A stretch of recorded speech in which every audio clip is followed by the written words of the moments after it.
All right. Welcome to the third episode of the Spidworks podcast, the Spidcast. The podcast that I think nobody asked for, secondly, nobody wanted, and thirdly, really importantly, nobody can control. And I've got three fun facts for you. Number one, my name's Peter. I am from Spidworks. Number two, that is Dr. Spid, aka Steven Schaefer, aka Steve Shepard, if we want to go that route. Steven, how's it going? Going well. I am coming to you from Berlin, Germany, and Oh, I am super excited to bring episode three, Spidcast. The Spid Strikes Back. It's it's a really warm day here. Spring has been incredible, but today is 84 Fahrenheit in Berlin, which mir ist heiße, I guess. It's that's cold. It's hot, as they would say. it's getting hot in here. And I guess our third fun fact, we have the OG PhD with Spidworks, Dr. Erin Ayala from Skadi Sport Psychology, who is going to talk to us about all things sports business, hmm maybe a little bit of sports psych, maybe a little three pepper spice. We'll see. Erin, how's it going? It's going well. Recovering from a long ride yesterday that I am not well trained enough for. But I've got Unbound 200 in 4 weeks, so I need to rally. So, And what percentage of the 200 did you try out yesterday? 109%. I mean, Oof. no, my math is wrong. 51%? 53? I don't Small know. difference. Small What's up? difference. What's 100 miles between friends? Yeah. I Aaron, had I two can and a tell half. you. I had 2.5 miles left, and I was like, "This feels like I'm gonna have 2.5 hours left. Like, get me off this bike." So, if I'm already feeling that Oh, way at 107 miles, I've got some work to do in the next 4 weeks. I can completely sympathize, Aaron. I went for my first really big long ride, really since February Right? yesterday, and so I am delightfully smashed today and ready to just sit here and talk and try to be goofy and charming and insightful all at once. Delightfully smashed is that's the way. That's Sounds like your autobiography, maybe, Stephen. Delightfully Smashed. The Stephen Schaefer story. Forward by Aaron Ayala at this point. Oh my gosh. Well, I was on a taper week, so sucks to suck, guys. You're I don't rested. know. You're ready to rally. Yeah. I feel like I was getting a little bit of antsiness towards the end of the week, you know? It's just like a little bit of jitters. Like both don't have enough energy, but have too much energy. Um, Went into a semi-long ride yesterday, and I was like, I don't know how this is gonna go. And then, like multiple times in it, I looked at my buddy. I was like, we should do some pickups, and he's like, what are you doing, man? This is supposed to be like 2 hours zone two. I'm like, like let's just do like a 3 minute segment right now. Zone If two you is do dead, single man. speed, then like Polarized training. you're stuck. You're committed. Just do single speed, Yeah. and then yeah. That's my. Though I think it was. I don't know. I may regret that decision. We'll see. I feel like that also could have been my nickname for a number of years of just single speed. I was only going Right? one speed, Yep. whether I liked it or It's a not. We were it's a decent speed. It's a fine speed, right? it was the speed. Yeah. Well, hey, let's get going. Are we doing sunglasses the whole time? I mean, how are we I gonna think roll? it's time to show our beautiful faces to the world, Peter. All right, I can do it. Aaron, if you're so tired, okay, well, that was that Oh, we're is up to good. you. We're awake. You're an hour behind. Well, you're what, 7 hours behind Steven. Um, 4 o'clock in the hey, afternoon. why don't we start with this? So we know you, which is probably why you're on the podcast, to be perfectly honest. Would you mind introducing yourselves to the millions of viewers we have and maybe your background in both academics and hmm then on the athletic side, and then maybe a little bit about kind of where you are with your business? hmm Let's see. Where do we want to start? Um, I have a PhD in counseling psychology, so we'll start with the academic. Was never like a big athlete in high school. I was a JV like mediocre dabbler. I did bowling. I did like we did in a small town, Wisconsin. So we did like bowling, volleyball, basketball. cross country, track and field. I made varsity for that because I was the only hurdler and 5'9". Mm. Um, and then went to college, undergrad, in the Twin Cities. Saw the inside of a gym maybe 3 times in my 4 years, and worked full time, partied, studied my butt off, and then fortunately, because I was such a workaholic, which we'll talk about, I was able to skip the master's degree entirely and go straight to PhD in upstate New York at University at Albany. So went from Twin Cities to Albany, New York, and got counseling psych PhD. And I did a lot of work during that with like health psychology. So I did a lot with health promotion, prevention, instead of focusing on what's wrong with people and fixing them. What about thinking about like just more of a positive psychology or strength-based approach?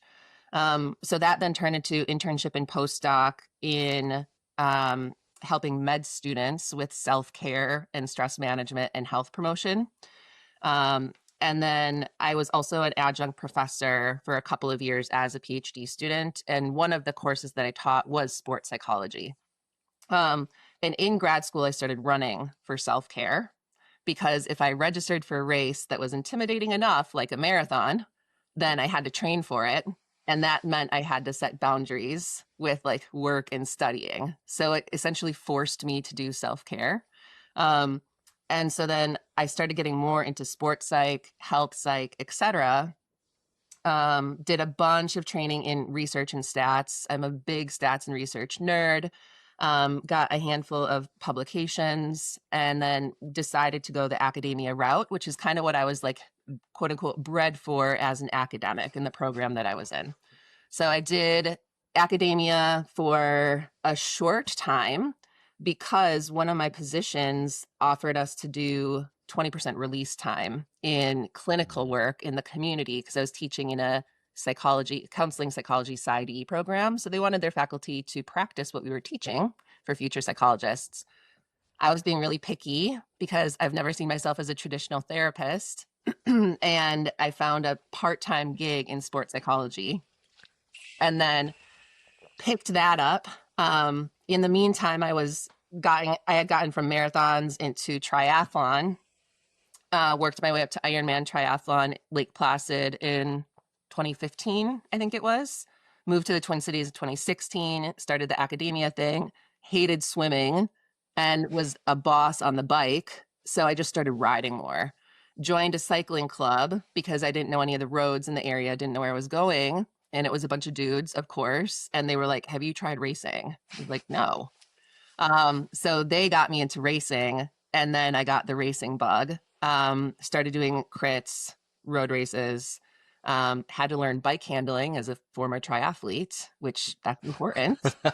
And then still was doing sports psych, fell in love with sports psych, and eventually left academia to go full time. And then worked my way up to the P12 Peloton in road. Had a fantastic crash at Toad a few years ago and haven't done a crit since, but it was like never an intentional decision. I just wasn't super interested in going back. And I have done a bunch of ultra endurance gravel since, I don't know, I guess 2016. And so that's been kind of my bread and butter. So now I am the owner and founder of Skadi Sport Psychology. So I decided it was time to do my own thing, which we'll talk more about. And so Skadi Sport Psychology is a small group practice based in the Twin Cities, and we provide mental health therapy and performance coaching for quote unquote everyday athletes. We definitely support high level athletes and kind of stereotypical athletes, but we really prioritize the folks who feel like they're not quote unquote real athletes or athletes in larger bodies, LGBTQ athletes, trans non-binary athletes, people with disabilities, you name it. So I'm now full time in group practice, which I never thought would happen. Oh, Yep. absolutely Amazing. incredible. So that's a 5-minute-ish background and story, the whole thing. Well, and for those listening who might be wondering what TOAD stands for, Tour of America's Dairylands, it's basically the final boss of criterium racing. It's like what is it, something like 10 days in a row of Yep. 1 hour long bike races. It's if you can make it through that whole thing without crashing, you basically deserve like the Medal of Honor. Seriously. It's going Yeah. through the trenches. Yeah, it's Is a that what they cool call event. Like the race director is awesome, and I grew up in small town Wisconsin, so one of the stages is actually Manitowoc, and that's like one of that's the larger town that I grew up in where I went to school. Um, and then I worked really closely with the race director to add the 2-3 women's fields because it wasn't an option. And I've done a lot of work with like gender disparities in cycling and trying to get more women in. And that means having an infrastructure for it. And Bill, like the race director, was all about it. We showered him with love and data and stats, and it turned out to be a pretty awesome kind of informal partnership. And so I'm a huge fan of that race, that series. That's really terrific. I mean, obviously, cycling as a sport in the United States internationally still has a long way to go to become more equal between men's and women's. So hats off to you for doing that. I personally never raced toad because I value keeping all of my skin, but good It's job so and good though, Steven. It's so good. way to support the the Wisconsin scene there. Yeah. That's amazing. It's a fun series. Honestly, like you should check it out. It's a fun series. Oh, Steven, you fly back from Berlin to do that? It'd be like, you came back here to do what? They used For to have those like who don't know, I'm like 63 kilos. I can't sprint my way out of a paper bag. Sprints are fun, but they're definitely not my highest chance of success in a race. fair point. Yeah. Yeah, I was definitely more of well, I guess I'm kind of an all-arounder, but I have a solid sprint. So I struggled the most with just surfing wheels in the Peloton. So, because I didn't have to learn it as a like quote unquote larger cyclist. I'm just a diesel engine, so I could just go off the front. And so that's how I kept getting my upgrade points was my strength, my FTP. So then you join the 1-2-3 Peloton and you're knocked upside the head with the importance of bike handling. So that was a very humbling transition. It was cool. I I guess I just noticed that I'm now the only person on the Spidcast that is not a PhD that started in running and then ended up in cycling and the P12 category. I feel seen. Just go Oh, get that I guess PhD, Peter. They're I'll gonna just be good. There's still see you time, all. Peter. Steve, There's still you time. can handle the rest of the You can take up a running podcast. career and you can get your PhD and then you can switch back to cycling. There's still time. Right. I did do the running. The running I did get that out of the way. Did trail running for a number of years. Speaking of fantastic crashes, had a fantastic fall. Oh my God, it was incredible. Like exploded the front of my knee. Was looking at my patellar tendon. Ooh, Yeah, then this is a family that put me podcast, out of. Peter. Is it though? Yeah, and then that's what got me into paddling, and then now I'm back in cycling, so I'm well on my way. Just need to work on the PhD program, and I can be invited back one day to join you guys on the Spidcast. It'll be incredible. Yeah, Um, amazing. Well, Erin, I wanted to ask you about what compelled you to move from this like relatively stable career in academia and research and Mhm. start your own practice. Can you talk to me about some of your motivations behind starting your own private business and what did you see as like either the need or the like the pain point in the market that really signaled to you, okay, this is time to go and time to go private, start my Yeah. own business. It's like it's wild because a lot of people assume that it was like very planned and intentional, and it wasn't. Um, and and it was interesting because so I was what I thought was my dream job. It was what was the title? Executive Director of Research, Development, and Assessment, I think, something like that. Um, I basically did a lot of research and product development. So how can we get mental performance into the hands of everyday folks in an accessible manner? So self-report assessments or surveys, for example, and then they can get feedback, right? I'd help with talent identification and draft selections. So how accurate were their predictions if we then look at the athlete stats a few seasons later who are still in a league, right? So Mm. it was a pretty cool job. And the thing that was tough is the field of sports psychology is actually similar to cycling in a lot of ways, in the sense that it can be kind of broy. And it's kind of like this old boys club and like who knows who. And you really have, there's a lot of politics and like there's a pecking order and all of these like weird rules that are never actually named. And so I struggle with those types of environments. Um, and I had received feedback. So I like shortly after this, for people who know me, this is not going to surprise anyone.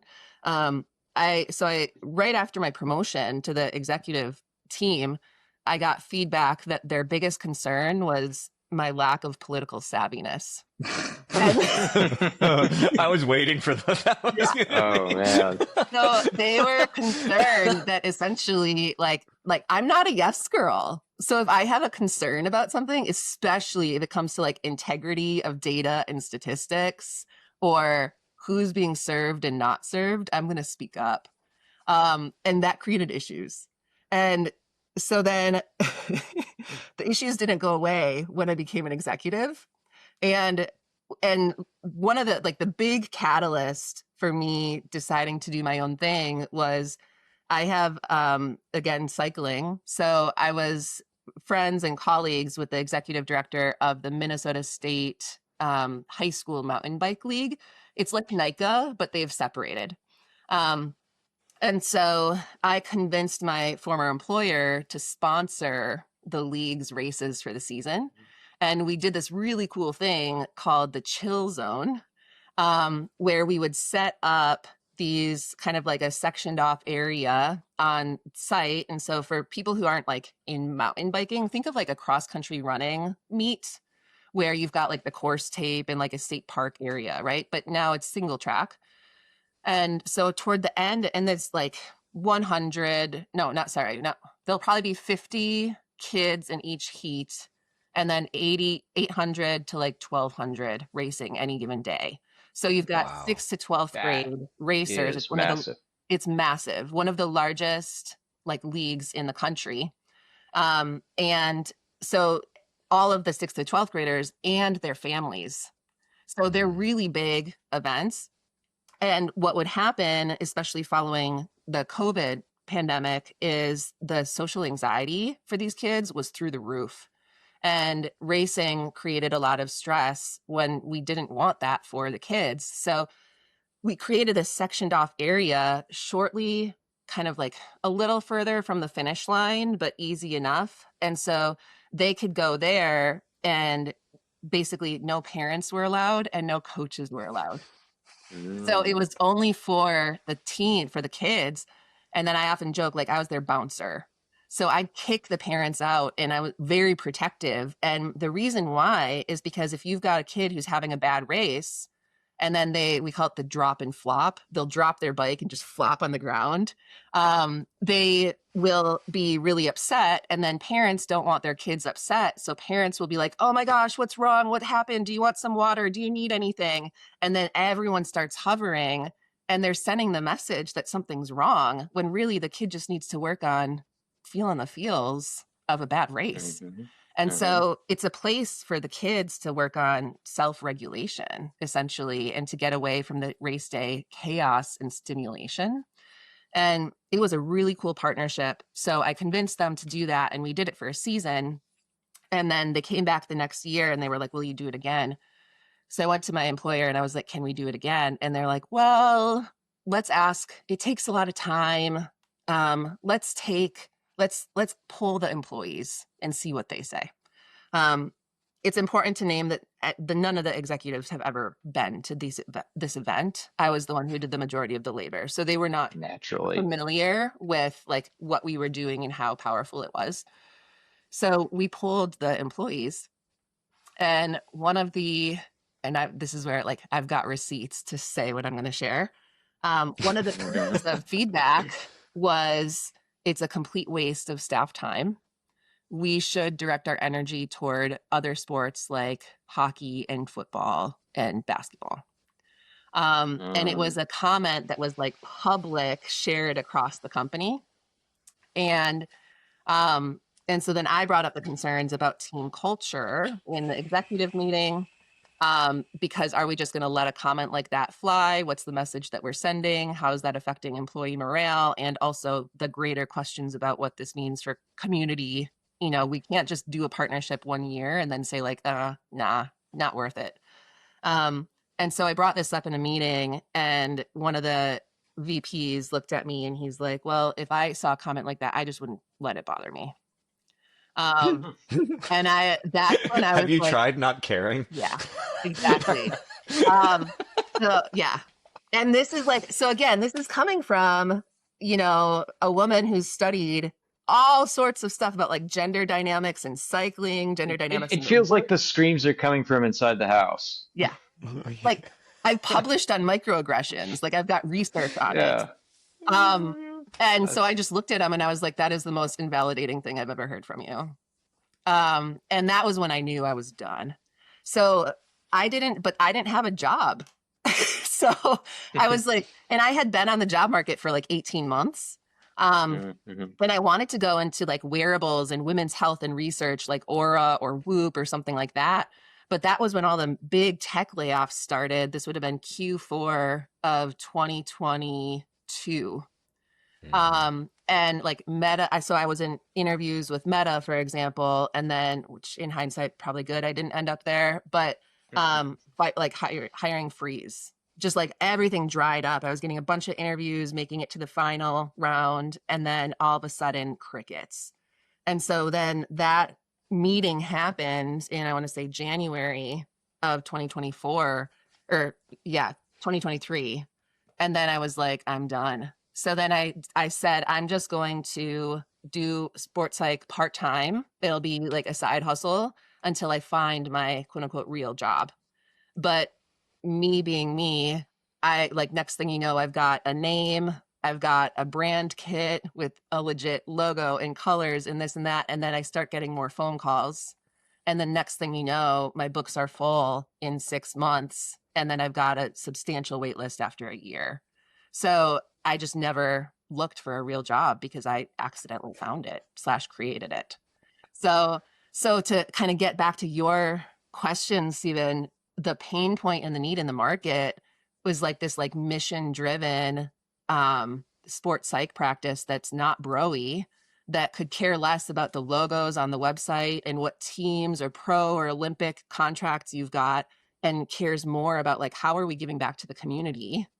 And I don't care how it affects the bottom line because the community needs us and we're going to show up for them. And then having marketing and materials that are for like women and girls and athletes in larger bodies and like the people who feel like they don't deserve or qualify for a sports psychologist because they're not like serious enough of an athlete.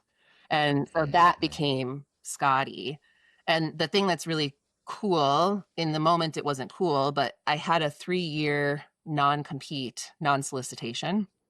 So I was not able to solicit business from any current or former contract that this company held. And they have a Wow. big footprint, and it didn't affect me because it was an Hmm. entirely different market. Because I didn't want those contracts that they had. I wanted the people that they didn't want. And so since then, like business has, I wouldn't say it's booming because like the market is really funky right now, but like we're doing good. And now I've got 3 providers working with me. So that's the story of Skadi. Incredible. I mean, Incredible. yeah, it seems like Jinx. Jinx. Gotcha. Um, yeah, it seems like your process of identifying your business and your model came almost as like a process of subtraction here in terms of identifying the people who are not getting served by this bigger established process, Mm-hmm. this bigger established firm. Mm-hmm. And I I mean, I can respect the difficulty that it takes to set up something that's even a business that doesn't have necessarily a storefront. I've been dabbling a little bit in terms of thinking of what does a coaching business look like. So Yeah. I fully understand that, there's actually, once you start digging under the hood here, there's a lot more to think about than people might think at the outset.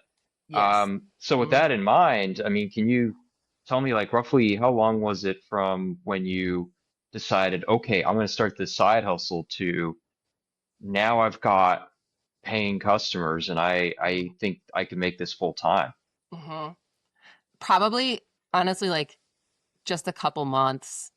And I think the reason was because I was getting study referrals, but then I was also learning, and this is part of my value system is just like personal growth and development. I love learning. I'm always like reading books, listening to podcasts, going to trainings, and I was learning so much about business development that it felt like okay, I could do this um because it's not quote unquote just seeing clients all day every day, because that's what I was worried about, burnout. And I consulted with one of my sports psych colleagues who also left that same firm and went independent. And she basically said, Erin, if you are working with your quote like ideal client, you're not going to burn out. And she was so right, because I love all of the clients. Like I'll look at my schedule every morning or the night beforehand, and I'm genuinely stoked every day to see who I've got on my calendar. And one of the things I think that makes it so fun is like I love the fringe sports. So I'm always learning about new sports or just like the nuances of the non-traditional sports that most people think about when they think about like sports psych, right? So like cycling being one. But then the thing that's cool is I unintentionally became like the sports psych person for especially female endurance athletes. Like, and so now I've got like magazines or journals or whatever contacting me, and like press being like, hey, can you give us a few talking points on such and such? Apparently you're the person for this. And I'm like, apparently I am. So again, it just wasn't there in the market. And so I think that's when I realized that I was like, this is going to be my thing. Mhm. So speaking, I guess, of being able to be the person and kind of a national figure, amazingly, you're a national figure This now. is Boom, wild. it Yeah. happened. That quickly. Um, Yeah.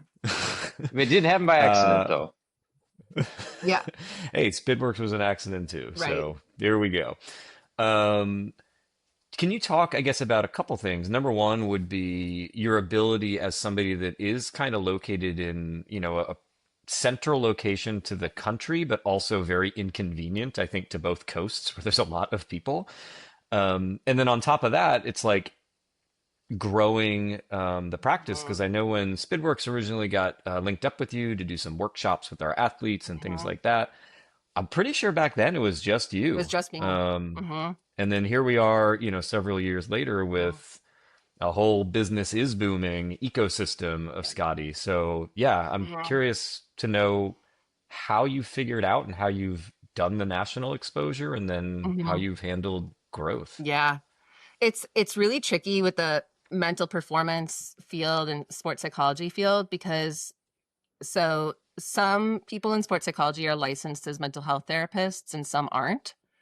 And the people who aren't licensed, there's no regulations in terms of where they can and can't practice. So it's actually a lot easier for them to go national because they can work with anyone. It's like life coaching, for example, or executive coaching. Like you can take anyone from anywhere.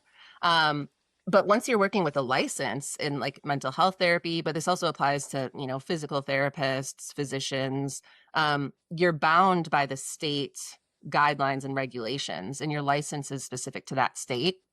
So but before I even started Scotty, I already had, it's called SciPact, which is a consortium of, I want to say, it's well over 40, probably close to 45 or 46 states at this point. Almost all of them have it. And it's kind of like a driver's license for psychologists, where if you're licensed in one home state, so like in this case, my driver's license is Minnesota, then it is accepted in these 40 some states, and I can work across state lines. And so that has been huge, because then I can really lean into my niche of, endurance athletes and fringe sports, for example, and easily work with them in mental health and performance. as opposed to being like, oh, I can do coaching with you, but we can't talk about mental health stuff, which like life is Mhm. messy and mental health stuff always comes up. And so it's cool because I'm able to practice that kind of that quote unquote higher level of my license across state lines. But what's been tricky is my interns are working under my license and they are specific to Minnesota. So they can't do things across state lines unless it's mental performance coaching, which again, those are really gray like areas in terms of what counts as mental performance and what counts as mental health. And so for them, we can only market really in Minnesota, and they want to work on their therapy skills because that's what they're getting licensed for. And so that has created a really like interesting, I don't know, like problem to solve in terms of where we're marketing, because we've now got this national kind of brand awareness, but we can only take clients in Minnesota. So that in terms of the business model, we're working on some options now for like larger kind of groups and communities. We're thinking of a monthly subscription that'll support mental performance coaching and athletes who want to come into our ecosystem where we don't have the capacity to support them one-on-one. So that's another like pivot as a business owner where I'm like, okay, there's a clear demand here. How can we meet it in a way that aligns with our values and feels right? So it's tricky. And I'll ask maybe one hard hitting question and then I'll probably leave you alone for the rest of the podcast. Doubt it. Well, I think it's probably a freaking lie, but whatever. I think there's an easy maybe trope to get into in a forum like what we're doing right now, where we're talking about, hey, things happen by accident, it works out well, it's a bit of a grind, you Yeah. figure it out, but hey, like here we are and we're all for it. Right. Um, I guess a question that I'm genuinely curious on is kind of along the way, and it could have been early, it could have been more recent, or somewhere in the middle. Like, were there some kind of like difficult, we can frame it in my consulting speak as a learning moment or an Yeah. opportunity to get even better if, where you're like, well, that didn't work, and Yep. boy, that's like the headaches that last for like days because you're like, oh my gosh, what the heck just happened? I Yep. mean, Ton. obviously everything's gone quite well for where you are, Yeah. but I know that there must be, and I'm curious if you'd be interested in sharing a little Yeah. bit about that too. So many. So many.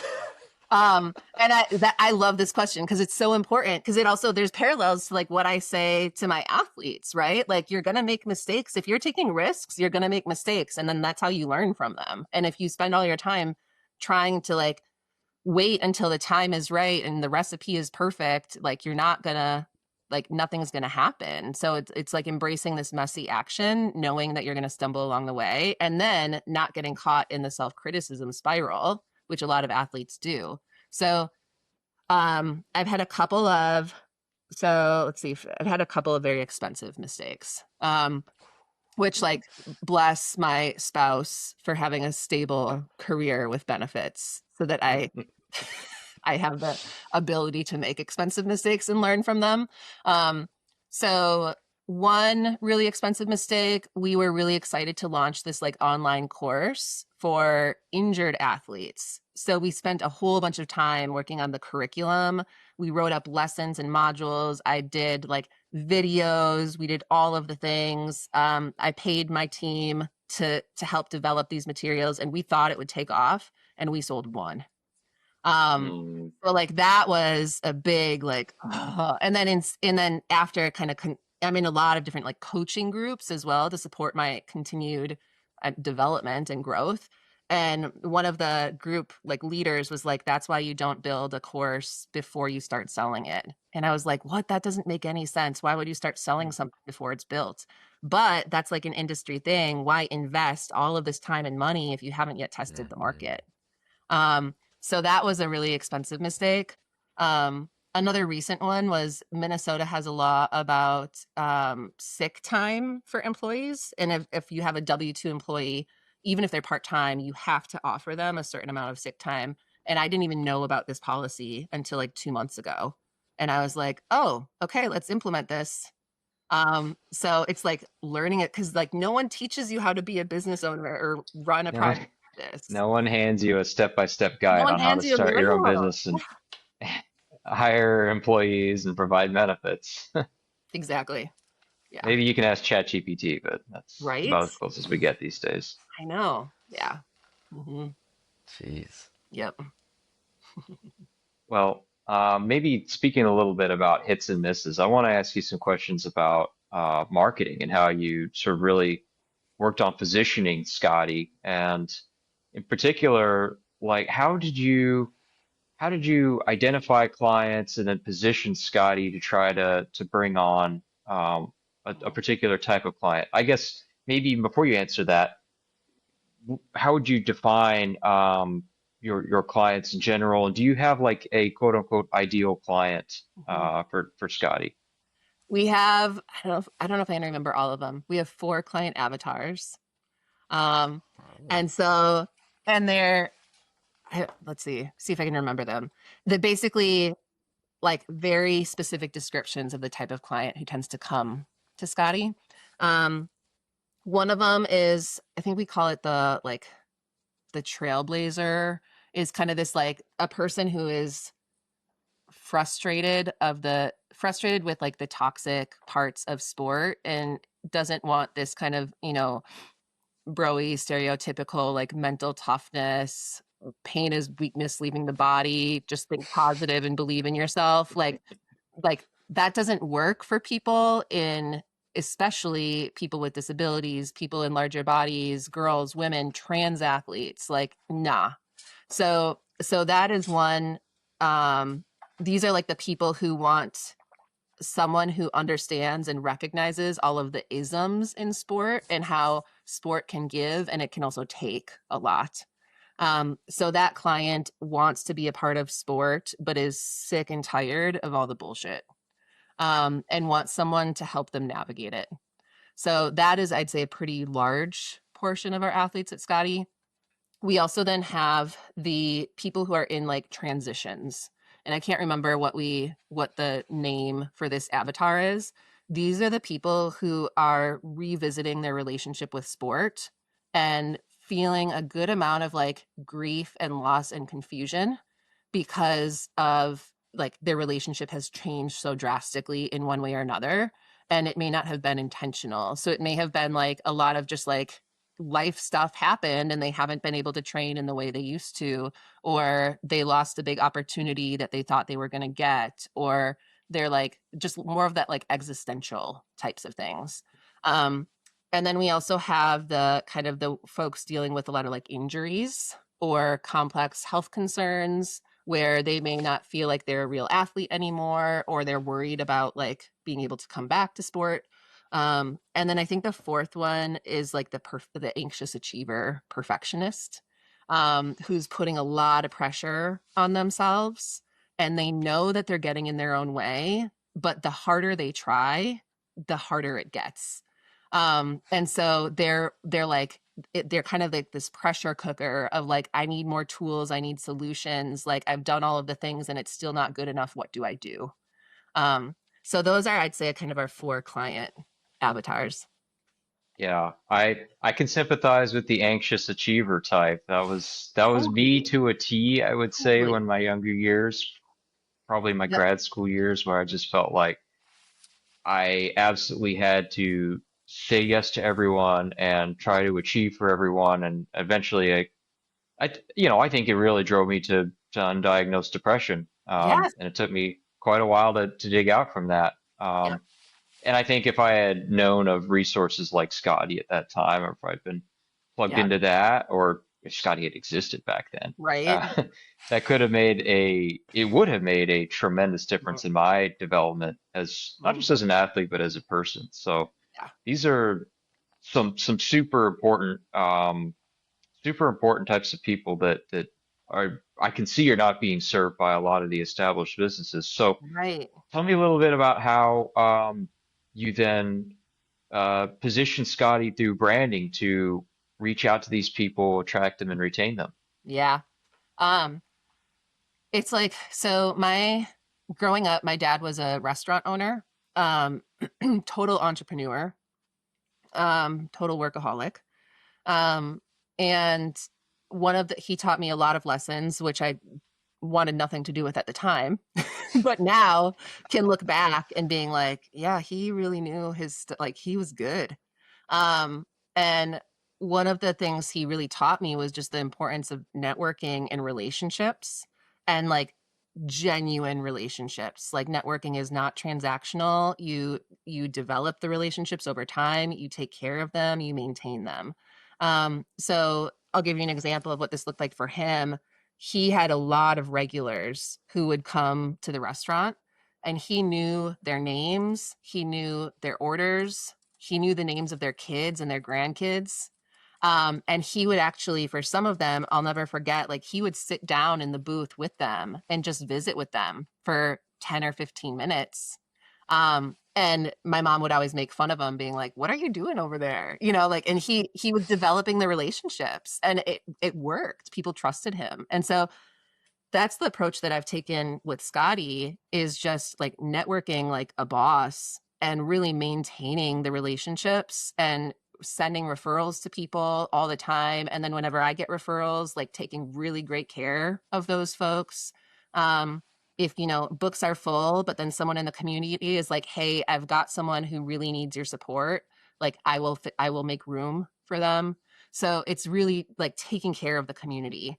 And then the like Minnesota High School League is another example where like we're still doing that. So now that I'm the boss, now Skadi sponsors that league. And we still do the chill zone. So they didn't have any gaps in sponsorship or support because I came in right away. So despite the non-compete, non-solicitation, they gifted me that contract. So that has been huge for the community, because now, you know, a league with thousands of people, they trust us. And so then I also do a lot of pro bono work, a lot. And I think that's also like, again, it just aligns with our mission, and we're very mission driven. We care a lot about giving back to the community. And so we'll do one pro bono workshop at least per month. And it's usually for 501c3s who are addressing like racial disparities in sport or gender disparities in sport. And then we've got a number of other contracts that we support that like we double down on making sure we're doing a really great job.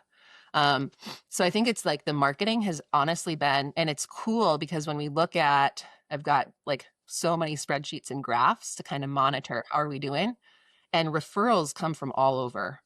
So we've got referrals coming from Google or internet search. So like, okay, cool, our SEO is working. And that's like weekly blog posts. And for marketing images, you'll see our social media. You're not going to see any, no offense, love you both, you're not going to see any white guys. It's all like No women. offense taken. Yeah, it's all women, and like, yeah, like we try body diversity, racial diversity. And then we also get a lot of referrals from physical therapists, referrals from coaches, sports medicine physicians, where else? All over, some on social media. So the fact that we've got the diversity coming through the pipeline in terms of where people are coming from also says that we're doing it well, because it's just like a financial portfolio. You don't want to put all your eggs in one basket. So that has been, I think, a big part for the branding, is just like helping people understand that we are just like really good people that want to help.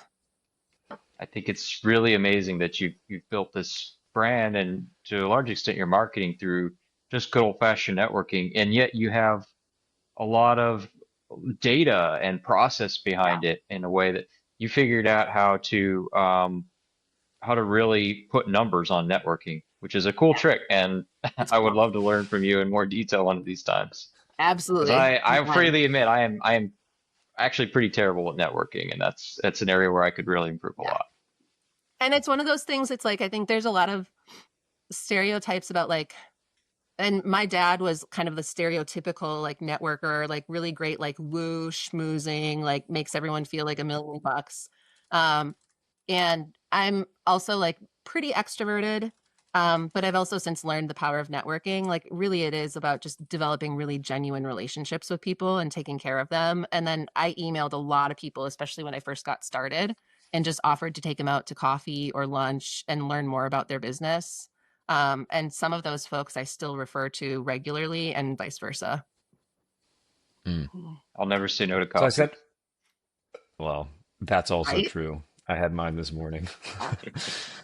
Mhm. I said I wasn't going to ask more hard-hitting questions, but apparently I'm a pathological liar I'm here. ready. So here we go.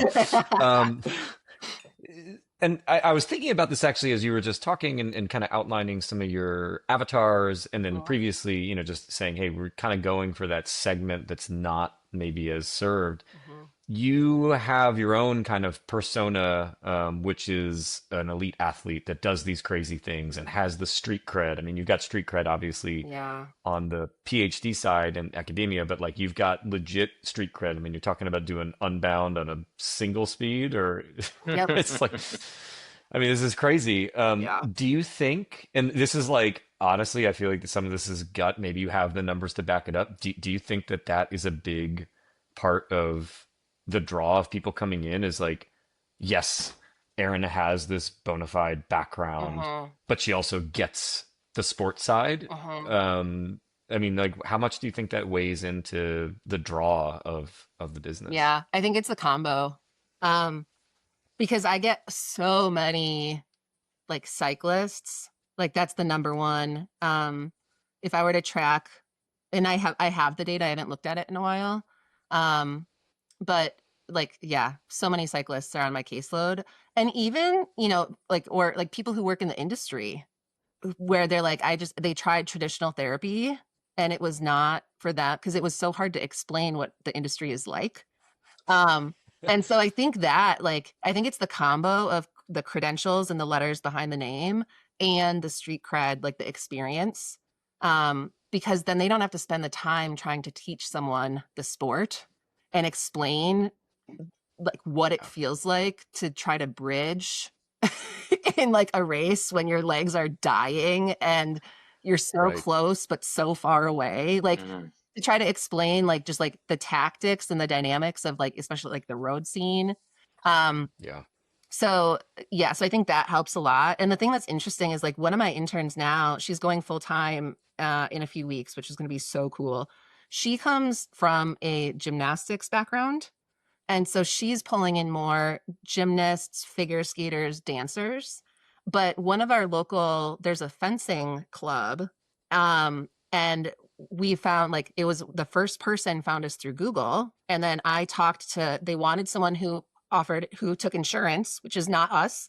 But I spent probably half an hour on the phone with mom talking through her options and saying, like, okay, here's what you want to look for with sports psychology. Tell me what daughter is going through.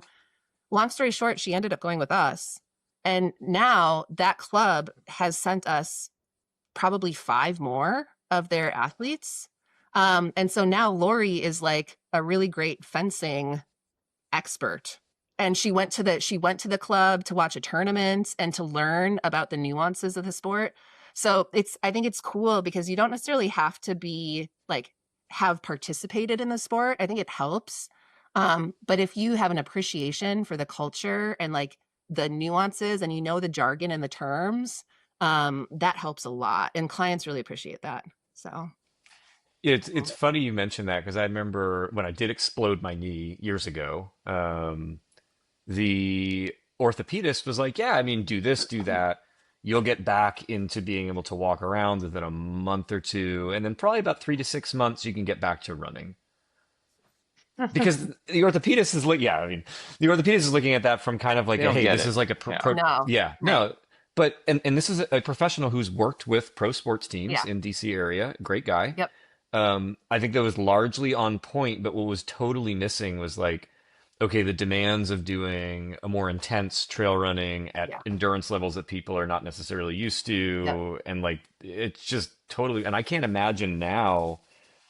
I mean, I remember I went to like my dentist or something. They're like, oh, you still do paddling and cycling? And I mentioned like, yeah, these things are like 3+ hour Mhm. endeavors on Saturday mornings, and they're like, Yeah. what? You could I see like know. Does not nothing was does not computing. compute. Yeah. Yeah. But it's like, how long does that take you? How fast? Like there's just so many. Yeah. It Hmm. helps a lot So, when someone like gets it. Um, right. yeah. Mhm. Goodness And the gracious. thing that's And I interesting is get, like when you look at the actual research on like outcomes of therapy, and this would also apply to sports psych, is the most like the biggest factor that predicts improvements is the quality of the relationship between the therapist and the client. It's not the modality, it's not the treatment, it's not the interventions. And so if you can develop a relationship with someone, and it's just like trying to find the right coach or even, like dating, it's like you're not going to click with everyone and that's okay. And sports psych is no different. But I think if you've got that sport background, then you're setting a stronger foundation for the nature of the relationship because you both get it. And so then just because of that, I think there's a higher likelihood of success in positive outcomes because you really trust the person that you're working with. yeah, no, absolutely. And sorry, I'll just keep going off book here and ask Yeah. more questions on this now that you Yeah. mentioned it. Because I guess as you were talking, one other thing I was thinking is like, yeah, the relationship, it certainly seemed like that may be the case, Yeah. just as we're talking. Yep. Um, when when you see, or just from your research and understanding at that kind of like elite level where like a 0.2 or a 0.3% difference in wattage or something can make, be the difference between first and second. Do you see that there's maybe a similar thing with a sports psych approach? Because I know like a lot of professional cycling teams will bring in Yep. sports psychs to work with them through a season. Yep. Is that, does that really magnify and amplify Yeah. like the knowledge of the sport, and what does it mean to do a multi-stage race and being, dead mentally and Yeah. physically at that point? Mm-hmm. And maybe there's just an obvious question, but No, I mean, obvious for me, but not for the everyday person. 1000%, yes. Huge advantage. When you look at the research, the number one, so like they have done some really cool like systematic reviews of meta-analyses where they look at all of the studies of studies that have been done on sports psychology tools and interventions and then how they contribute to performance.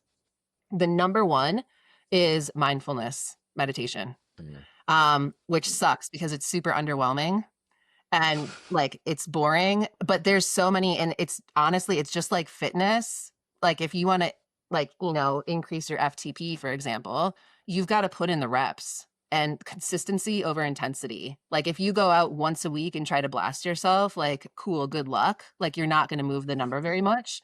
But if you're putting in the work 5 to 6 days a week and really intentional with the periodization, right, and the quality of training, what zones you're hitting, you're going to see a lot of improvements.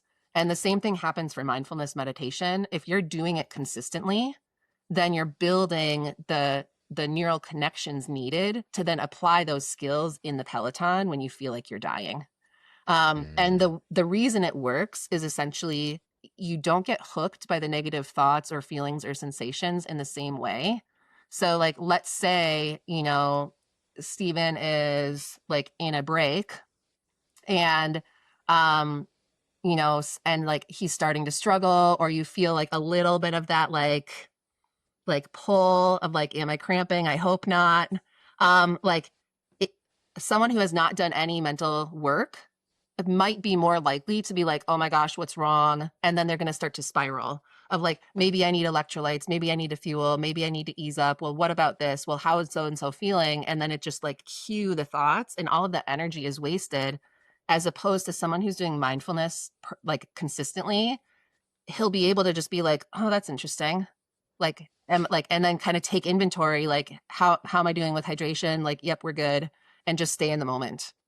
And so they don't get hooked as easily. So when you look at the actual research, we look at effect sizes, where you're basically looking at like it's normal bell curve. So you've got essentially you could say like 2 bell curves, one for people who have not done mindfulness meditation regularly and one for people who have.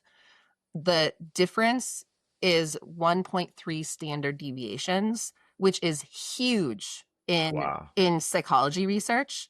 Like it's a Cohen's D for any of the stats nerds. Uh, Basically, like a 0.8 is considered large. A 0.3 is usually like small. And small things, we talk about marginal gains, right? So you'd think that if there's a tool that helps someone even like 0.3 standard deviations higher, they're going to do it. Mindfulness meditation, 1.3. It is wild. It's so effective. So it totally shows up in endurance, especially because we're always monitoring how am I feeling compared to other sports, especially. Yeah. And I guess speaking of, oh, go ahead, Stephen. Oh, I was just going to say, it's fun that you use the example of me being in a break and starting to struggle because I've been in that position many, many, many Totally. times. And I Yeah. can tell you that usually my mindset just defaults to, okay, now I just pedal and pray. Yes. And Yeah. I'm Yeah. super aware of how I'm feeling and it doesn't feel good, but I'm like, okay, I'm just going to keep drinking and Right. eating and Yeah. there's no sense in panicking because either I get caught or I don't. And Exactly. Like I committed. I just pedal and pray. Yep. I I That's made my choices and now I gotta see them through to the bitter that's end. exactly like I committed. I did this to myself. Yeah, Like, yeah. Yep. yeah. Speaking of endurance, I think that's a nice segue into like what are you seeing for Scotty, maybe yourself somewhat, but Mhm. mainly like the business and the endurance of that and the sustainability and where it's growing and kind of what you want to see come out of it, in the coming years, decades, and Yeah. whatever. Um, I really want to make sure I've seen what can happen when people scale too quickly. And because of how much we care about the brand and the mission and the types of athletes we serve and the type of vibe that we want, I am very, very, very, very picky about who joins my team. Um, and so I do not want to get like much bigger than we are right now. And so my like not so secret hope is that my current interns slash employees, because some of them are no longer really interns, like one of them at part-time working toward licensure, another one will no longer be an intern in a few weeks, is essentially they go full-time. And so one of our providers has to leave for a year for her final year of internship training. And then hopefully she can come back for postdoc and get her licensure hours and then become a licensed psychologist. So that's really like playing the long game is I want to really invest in my team. Like I paid my interns from the start, which is not common in the mental health therapy world, unfortunately. So I want like my goal is to take as good of care of them as I can, knowing that I've done everything I could to like invest in them and support them. And then if they choose to stay, that's amazing. And then if they don't, like I know that I did the best I could as a mentor to get them to that next level. And so I don't want more than like 4 or 5 providers. And then in terms of like how we can make it kind of help serve more people, that's where we have to get really intentional with like a monthly subscription model type of community thing, webinars, like how can we make this more accessible for people, knowing we also don't have the capacity for one-on-one sessions. Like it's not a good business model if your revenue is tapped or capped based off of your one-on-one Hmm. time. So that's something else we're working on. Cool. Mhm. A lot of nuts and Um, bolts. Yeah. Mhm. We're talking about how the sausage so gets made over here. I love it. Yes. you're kind of in the land of sausage getting made, though, Stephen. Yes, I you mean, you should be are. telling us this. It's nothing but versed as far as the eye can see. Well, so Erin, what's something other? Well, you can maybe reference Unbound 200, but what's Yeah. something Spid you've been doing lately that would get people jazzed up, or is getting you jazzed up Um, right now? Lots of jazz hands Honestly, happening. probably Unbound 200 single speed. I've got it. Man, I have to finish that stupid race. Like it's like, well, I've done it. I've done a Have you done the 400. 200 geared? Yeah, Okay. 4 times. So then, oh, okay. All right. All right. Yeah. Settle down over there. So I've Hey, like, Uh, Stephen, have you ever done a bike race before? oh man. so I've done it 4 times with gears. I beat the sun the last time I did it, which was really cool. Um, yeah, I've gotten a good number of like age group podiums, which is also pretty cool. And this one, so like basically Unbound, if you do the 200, if you finish the 200 5 times, you become a member of the 1,000 Mile Club, which is like a super arbitrary and meaningless thing, but I really want it. So, and especially because so many guys are on that stage every year at the award ceremony, and there are not enough. There are maybe one or two women per cohort, which is not enough. I want to say the last time I did Unbound 200, it was like 6% of the finishers were women. So Wow. really it's just me being stubborn and wanting to show up and be like, yeah, and it's going to be a long day, because I haven't gotten the training volume that I wanted. So I really just have to like just lock in and just keep pedal and pray. Um, Pedal and pray. yeah. I've The Write that other on I've your very taken vision a spid verse. thing about I've this, taken a look. Oh, go ahead. yeah, this very spid thing about this that is pretty cool. I have done 1,000 miles on those gravel roads because I did the 100 twice. No flats or mechanicals, which is unheard of for Whoa. Unbound in the Flint Hills. Like that Find terrain, some wood I can knock on. All right, there we go. yeah. So I'll be fully prepared with extra sealant in my tires. I've got inserts, so that should help. Single speed Nice. makes it easier because I don't have any derailleurs that'll fall off. So yeah, My goodness. pretty cool. Huh. Well, and I guess on the flip side, anything not spid going on? Dangerous I question. know, right? Not spid going on. Mm, that's a good question. Not really. Like things are pretty good right now. This is 2 episodes in a row. We had no not spids. Yeah. Man, What are I'm gonna some have other to start calling examples of people on like, their bluff here. Jeez. yeah.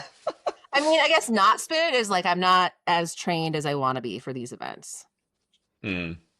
which is kind of a Yeah, bummer. yeah. Like I would That's love not a to great like feeling. I would love to finish that event feeling relatively strong, where it's like not, I mean, it's hard to finish that event feeling strong because it's so brutal. But I would love to like not be dragging myself in and like rallying every 5 miles and like counting down the Hmm. time and doing the Yeah. mental math in my head for hours. And it's probably it's gonna be a tough day. So that will not be very spid. Do we have bets we want to take on the weather? Dry, wet, hot, cool? Mm, oh What's the date? gosh. Well, it's 1 month, right? Yeah, June one 2nd. month. Okay. Um, Flip a coin. yeah. Yeah.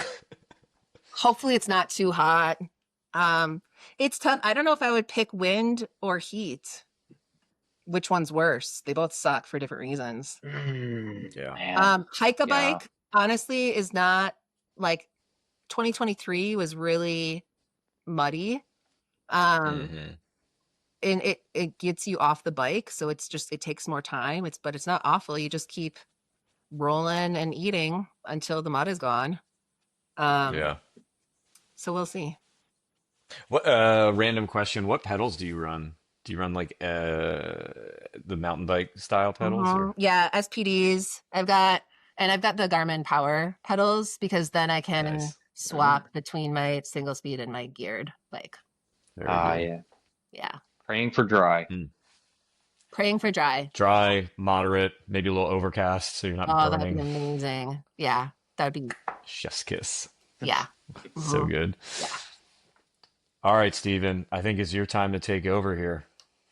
It's time for what in tarnation. Howdy, folks. Welcome to What in Tarnation. All right. The second edition. Second edition. It's back by popular demand.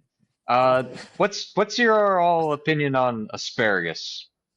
Aaron, Ooh. what do you think? Sparkle. I love asparagus, assuming it's prepared well.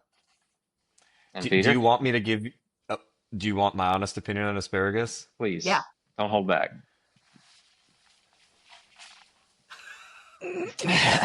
Here we go. As a vegetarian, I have a really mixed relationship with Yeah. asparagus, to be perfectly honest. Sometimes I think it's fine, and like I think the texture is kind of like exactly what the doctor ordered, and the flavor, if it's kind of seasoned in more of like this Mediterranean style, it's Mhm. great. Um, Sometimes when it's the main event on a plate and there's nothing else there, it kind of just reminds me of like I'm eating fibrous water. Sure. Um, Also, a science teacher way back when told me that your pee smells funny with asparagus. Don't know about that one. Haven't really tested it Doesn't affect myself. you? It doesn't affect some people. Well, Um, yeah, it's 50-50. I mean, honest, I don't know. I just I feel like I should like it more. One thing I will just side note on, again, as a vegetarian, and this blows people's minds at like event catering. I despise mushrooms. Oh, But like it's I'd not a say mush, when the not a vegetarian vegetable. option comes Yeah. out, it's like boom, here's like a giant portobello that's just hot garbage and is like a rubber tire falling apart that tastes like, you know, sewage. Well, But no, I mean, really good asparagus I think is good. I think it's easy to be probably over spargled here, yeah. but As long as please. it's not like the overcooked, like mushy, stringy Oh, nonsense. But if you've got well, like, yeah, like when it's steamed and seasoned really nicely and it's got still like nice and like crispy and grilled? fresh, like Grilled asparagus grilled, is. yeah, I'm down for Well, that. here's another thing. I don't know, would they call it a floret at the top? Um, I don't know. so this is another kind of lesson from the trenches being so I know your dad owned a Yeah, restaurant. I worked in a commercial kitchen when I was really young nice. for a period. Um, you can peel the bottom of your asparagus, so it's like it takes the stocky part Yeah. off the outside, Uh-huh. and then you have this really almost nice. It's like a heart of it, which is the soft side, and that gets to be really. I mean, I think that's where a lot of the flavor, and it gets rid of just kind of that like terrible, just all like fiber, almost bamboo crap. And the tops I actually kind of like. I think that the tops can be more fun to eat. But That's cool. all right, I am very Well, curious where this goes. well, I mean, you may not like asparagus as the main event, but here in Deutschland, it's Spargelzeit. It is asparagus season. So I'm 1 week into living here. I'm riding around in the countryside. I see all these signs for Belitz or Spargel. I'm like, what's Spargel? There's just Spargel everywhere. And I get home and I look it up. It's asparagus. This is like a cultural touchstone here. This is the near the Belitzer region where they grow, I guess, especially good white asparagus. And to Oh, your point, Peter, um, they really like that nice tender inner portion. So much so, in fact, they have special machines where you can just take your little spargle stalks and you can send it in the machine like one at a time. And it'll just like zip, it'll core it out. And Yes. yeah, it's simply incredible. Um, cool. I'm gonna try to share a photo here. Well, I have one to share too then. Oh no, I turned myself off. Let's see if I can. Let's see if I can get it. There we go. It's Spargozite, everyone. There we go. It's these Hold beautiful on, I little can't see it. stalks that There have we been go. cored. Ah, very Ooh, good. Yeah, yeah. So, nice. anyways, that was my what in tarnation moment. I just riding around seeing this, like we have fruit stands in the US. Here, they have asparagus Yeah, stands because Here you go, that's what's Steven. up. nice. Look Yep. familiar? Yeah. Yep. So you may need to send some of your grilled asparagus recipes over here and share those with Germans. Mhm. See what they think about it. Yeah. Oh my goodness. Well, that was a good what in tarnation, and it is getting to be lunchtime over here on the East Coast of the United States, and now I'm starving. Not necessarily for asparagus, but I, I s- I should. I think it should be on the menu. It's dinner time here. I need to Gosh, go get some spargles. Right? that's true. And Aaron's somewhere in the messy middle of probably hungry after I'm ready this for second just breakfast. Mhm. mind exploding It's podcast here. I amazing. mean, these just absolutely incredible things happening. Well, so I guess a couple questions to close this out. First of all, on a scale of 10 to 10, how would you rate this podcast? Secondly, where can people find you if they're either interested in tracking along with your Unbound 200 or maybe looking for sports psych Mhm. tips or trying to reserve stuff? You know, what's going on there? Yeah. 10 out of 10 for sure. Um, best place to find us is either Instagram or our website. Instagram is Skadi Sport Psychology. It's SKADI, and sport is singular. And yeah, if you search that, you'll find us. We post every day. Um, and then website, www.skadisportpsychology.com. Same thing. If you just Google search Skadi Sport Psychology, it'll come up. So those are probably the two easiest. I'll probably post, I post more on my Skadi Instagram than on my personal Instagram, just because it's like people appreciate following the kind of behind the scenes journey at Skadi. So that's probably where I'll be posting the Unbound adventures. Cool. I have 2 from my gravel ride yesterday, 3 from yesterday that I posted. And you can feel a very difference in energy between mile 55 and 109. I can imagine. Yeah. So yeah, it's very, I mean, one of our values at Skadi is authenticity. So it's like, I'm not going to pretend I'm the sports psychologist who like has it all together, because no, like training sucks sometimes and life gets messy, and I talk about it. So Yeah, totally. And I think if you're up for it, I think one of our upcoming episodes will hopefully include you, and we can talk about legal doping. yes, Be incredible. that's going to be hilarious. I'm looking forward to that. Fully legal. Altitude. Yeah, I need to think about We'll get USADA, into it. WADA. Yeah. I think we need a like just SADA, Spidworks anti-doping, or maybe Spidworks pro legal doping. we could get a dietitian to join us and talk about like bicarb and some of those things. Oh man, I'm gonna go broke listening to this. We got to paywall this episode though. Just put this up on OnlyFans. Yeah. This is for subscribers only. Only Spid. There's a reason why we have the Only Spid brand already live and well here. That's right. Yeah. Well, on that note, I think we can call it an episode. Erin, thank you so much. It's really nice chatting with you as always. Yes. Stephen, enjoy the Spargle. Yes. Thanks, guys.